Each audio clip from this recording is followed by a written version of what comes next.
All right, man, we just got a couple gallons of gas. I actually pulled up on the wrong side. Shit threw my damn mental orientation off.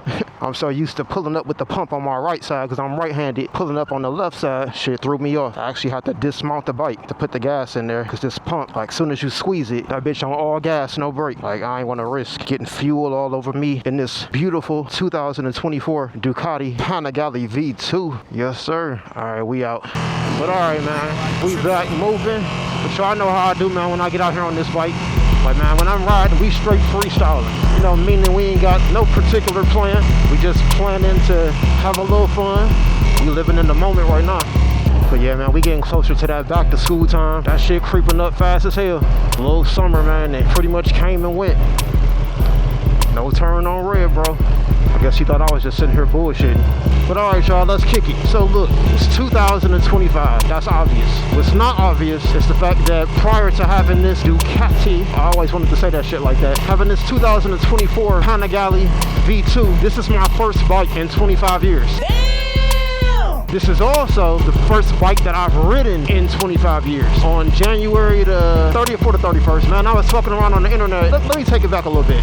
Actually, we had a few days left in the month of January, and I got to the point to where I started, you know, kind of getting that feeling like, you know, I want a bike. Like, ever since I lost my first bike, and I'll explain that in a second, I always wanted to get back out here, but I just didn't pull the trigger. So what made me jump on this shit quick, I dropped my son off at school. My youngest son, he had a half a day. I really didn't have much to do that day, so I wanted to kind of chill by him because he only had like 2 hours of school. So I'm like, damn, what am I going to do with this, you know, little bit of time? So I ended up going to a motorcycle dealership right in Bloomfield Hills. Went up there just to kill some time. And I'm in there kicking the tires a little bit, and I'm looking at CBRs, the 600rr and the 1000rr. Man, just standing in there for about an hour and a half, sitting on the bike, talking to the salesman. I'm like, man, like, I'm feeling this shit. Like, that itch, I felt it, man, and that itch needed to be scratched. And I can feel that shit coming on. So I was more interested in the 1000 than I was the 600. And I'll explain that in a little bit too. So leave the dealer, pick my son up. We go about our day. Everything is everything. So I end up talking to my eldest son later on that night. I showed him the pictures of the CBR 600 and the 1000 that I looked at, that I checked out. And you know how you do it.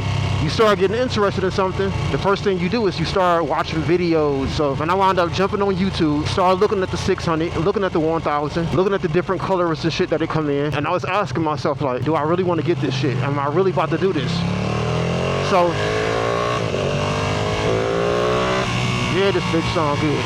So anyway, I'm looking at the bikes and shit online, looking at a bunch of videos. I mean, like dozens of them. While I'm looking at those videos, what happened is it started linking me to older videos that I was looking at of bikes. The Ducati Panigale V2 started coming up. And I say to myself, like, you always said that your next one was going to be a Ducati. So I'm looking at them old Ducati videos again, some new videos coming up. I wound up looking at a video of an older man. He lived on the West Coast somewhere. The dude had a all-red Ducati Diablo. And I'm looking, I'm like, damn, that bitch sweet. He also showed that he had a red Panigale V2, which is more my style. And I'm looking and I'm like, damn, okay, bro got two. Man, I get to watching the video, checking it out. Come to find out, man, this cool ass father bought two red V2s for his son so it can match his red Diablo so they can all go hang out and chill and shit together. And I was like, man, that's dope as fuck, dog. I'm like, that's the kind of shit I want to do. You know what I'm saying? Like, buy bikes for my sons, we all ride together and shit. And I'm like, damn, bro, doing this shit. So I go down into the comment section. I read somebody say, hey, you better get the 2024 model while you can because Ducati is making some changes for 2025 and they are not exactly Ducatista friendly. It's not the upgrade to the next model that Ducati lovers would have wanted or would have come to expect from Ducati. They were going away from the single-sided swing arm to a double-sided. The horsepower was going down, I want to say maybe like 30 horses or something like that to the rear wheel. The torque was changing, not much, but the torque was changing. The bike was going to be a little lighter, which I'm cool with that. But the whole swing arm part and the lower horsepower, obviously I wasn't feeling that shit. I'm like, so the bike that I've been sitting here wanting for the last several years, they're going away with it. Now look, I was kind of preparing myself to get a bike a couple months later, but I wasn't planning on getting one in January. Man, after reading that shit, dog, I ended up contacting a salesperson that I had met years ago at Ducati. I'm like, let me go ahead and hit him up and see what's up. So I wound up hitting up the owner and I was like, I'm interested in the 2024 Panigale V2. And does it come in black? Y'all got it. He ended up emailing me right back and said that he was going to put me in touch with a salesperson. But in that original email that he responded to, he did tell me that the 2025s that were coming in were completely different. If I wanted a 24, I probably need to act on it. So maybe 30 minutes later, the sales guy give me a call. I end up telling him, I was like, yeah, man, I'm definitely serious. I wasn't planning on doing this shit this fast. I said, but seeing as how Ducati is going away from a lot of things that made me interested in having a Ducati, you know, to begin with, I said, maybe I do need to pick my pace up a little bit. So he had my information, told me to, you know, call them, let me know what they had in stock. And I think at that time they had 4 Panigale V2s, 2 black ones, and 2 red ones. So the next morning, I get up, do my thing, drop my son off at school, and instead of going back home, I went up to the Ducati dealer. As soon as I walked in and I seen what I'm currently sitting on right now, this 2024 black Panigale V2, I was like, oh shit, man, I'm gonna have to pull the trigger on this bike, and I'm probably gonna be getting it sooner than I anticipated. Lo and behold, man, I was in that dealership for probably about an hour. Man, I ended up finalizing, getting all of the paperwork and shit together, and bought the damn bike on the spot. Got him. We fucking got him. And a couple of hours later, man, I had them delivering that bitch to my crib. So the story, man, of how I got to where I am today and how I'm sitting on this bike is crazy. It was like it was just meant to be. You know, I really, really feel like it was meant to be. Now, just to go back in time, in 2000, I had a CBR 929RR. The same year that I got the bike, but only a few thousand miles on there, I end up getting into an accident. One morning, I leave out. I was still staying at home. I was working midnight, so I got off work one morning, and my sister accidentally blew one of the fuses. I guess she plugged up too much, something that tripped the circuit or whatever. We didn't have a circuit breaker. We had the old fuse boxes. So I said, damn, man, let me shoot up the Kmart and go up here and see if they got any fuses.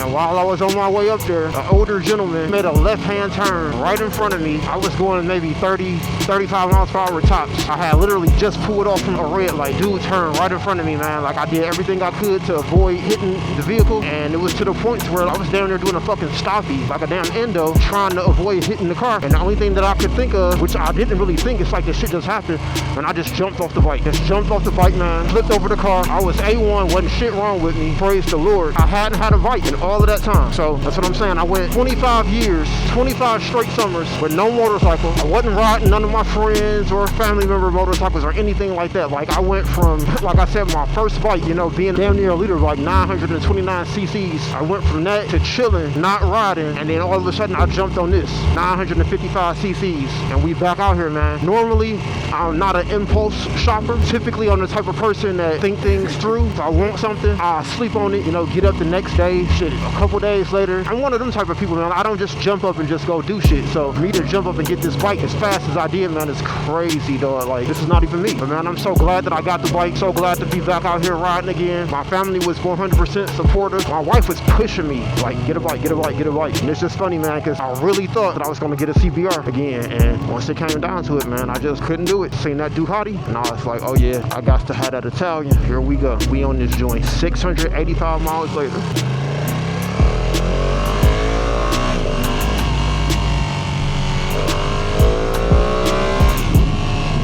The day that I had the accident, I had a couple scratches on my tailbone. I was not wearing proper gear. I did have a leather jacket on, but it wasn't a motorcycle. It wasn't a CE rated or approved jacket. It was like some streetwear shit. Some jeans, some work boots, no gloves. I did have a helmet on, of course. The shit was crazy, man, because when I was out there waiting on the ambulance and the police and all that shit to pull up, once they finally came, it was a huge commotion. I mean, man, people were everywhere. The area that I crashed in, you know, a lot of businesses and jobs and everything was right there. Everybody was outside. Everybody came out looking. But man, I'm sitting there, my bike in the middle of the street, oil and shit running out of it. The shit was crazy because people was literally walking past me sitting on the ground saying, damn, what happened to my man who was on the bike? And God is so good, man. Like, the whole time I was that man. You know, that's just how good God is, man. Like, a couple of hours later, that same exact day, I was back on my brother's bike, which is the bike I learned how to ride on. I was right back on the 1999 CBR 600 F4. I was right back riding. Same day, a couple hours later, when I picked up my girlfriend, who's my wife today. I was going to pick her up from school. And I made sure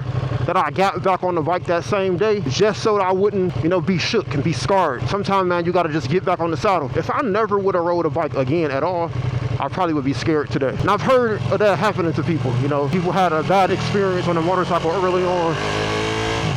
a lot of them, man, that made it to where they were hesitant to ever ride again. So that wasn't gonna be me. But I say it all the time, and as long as y'all watching me and following my channel and subscribing and all that or whatever, like, I'm always gonna give God credit. I'm always gonna give God the glory. You can expect that from me. I'm so blessed. I'm so grateful that I'm healthy, that I'm alive, that I'm able to get back out here and ride, that I didn't get hurt when I did have my accident. I'm at a loss for words, man, of how grateful I am. Like, just being honest, man, I am. God has been a lot better to me than I deserve. That's just being honest, man. But here we go, man. Back out here on two wheels again after all that time. Got my dream bike, the bike that I always wanted. I always wanted a Ducati, man, since like the 996s and shit. Like, I've been on these Ducatis for a minute, and it's just crazy, man. Like, sitting in my garage since January. It's been a brand new motorcycle. That's what I'm talking about.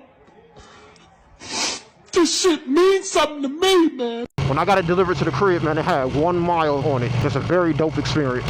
For anybody who don't know, this campus right here to my left, this is the famous Cranbrook. This is the school that Eminem was talking about in the movie 8 Mile, and he was talking about Papa Doc, talking about Clarence's parents. Have a real good marriage. This is the school, man. He went to Cranbrook, scared to look at his fucking notebook. Fuck Cranbrook. That shit funny. But yeah, man, it's a bossy ass school right here. Bunch of rich kids over here getting our fire ass education. But yeah, man, once I, just think and really just put things into perspective, like, me to be where I am today, I give all of the credit and the glory to God, and then I credit my family, man. I have a really good, solid ass support system at the house. That's not everyone's situation, but it's mine. I feel damn good about it, man.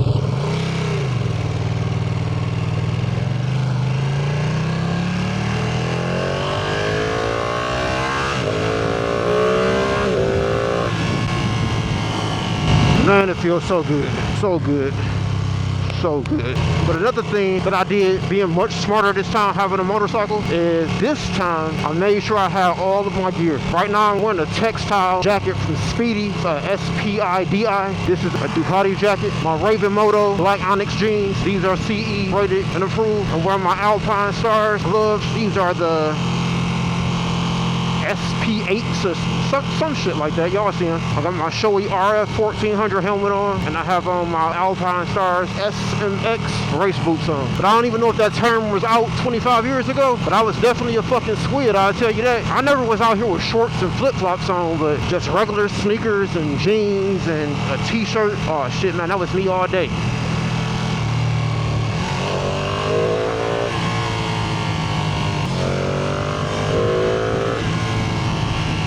Yeah, I was definitely a lot smarter this time. And I also, in the late spring, signed up for my MSF, the Motorcycle Safety Foundation course. I passed it, did very, very well. I didn't get a perfect score. I think I made one mistake on the road test, and I think I got one question wrong on the written test. So I did pretty good. And one thing that MSF definitely helped you with is the small speed maneuvers. It's a blessing for that, man. Like, I'm much more confident in my slow speed maneuvers. I mean, anybody can get on the motorcycle. I mean, virtually. Anybody can get on the motorcycle, man, and go on the straight line and, go 150 miles per hour plus. Anybody can do that. But it's the slow speed shit, the figure eights, avoiding shit that just pop up in traffic on you, parking lot speed maneuvers. That's not necessarily that easy for everybody. So I have not mastered any of this shit yet. I will consider myself a novice rider because I haven't been riding for 25 years. It took me 25 years to get a second motorcycle. So I consider myself new. I need all of the additional training and seat time that one can get. I'm open for constructive criticism.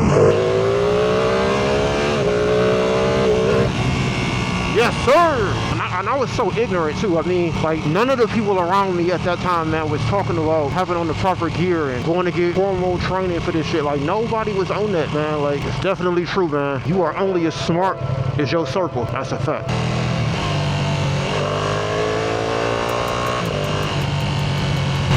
Yeah, this shit is truly the life, like it is. Whatever you want to accomplish in life, man, just take steps toward it. That's the thing, man. Like, you ain't got to try to score all in one swing. If you swing once, man, and you hit a home run, cool, more power to you. But nothing is wrong with RBIs. Like, nothing is wrong with that, man. Nothing is wrong with you up at bat, you hit you a little single, shit, you on first. Nothing wrong with that. It's about moving forward and growing.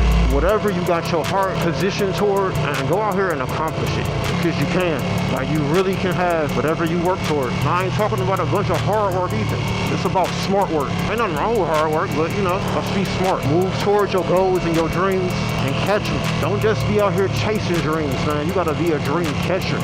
You gotta catch that shit, dog, and you can. It's just about making a conscious decision, putting real mental energy toward what you want to do. But all right, y'all, about to go ahead and end this vlog. I appreciate y'all spending the vlog with your boy, and I really appreciate your time. There's a gazillion other things you could have been doing other than watching my video, but yet here we are. I would like for you to consider subscribing, liking, and dropping a comment if you feeling this shit. Holla at your boy, 100.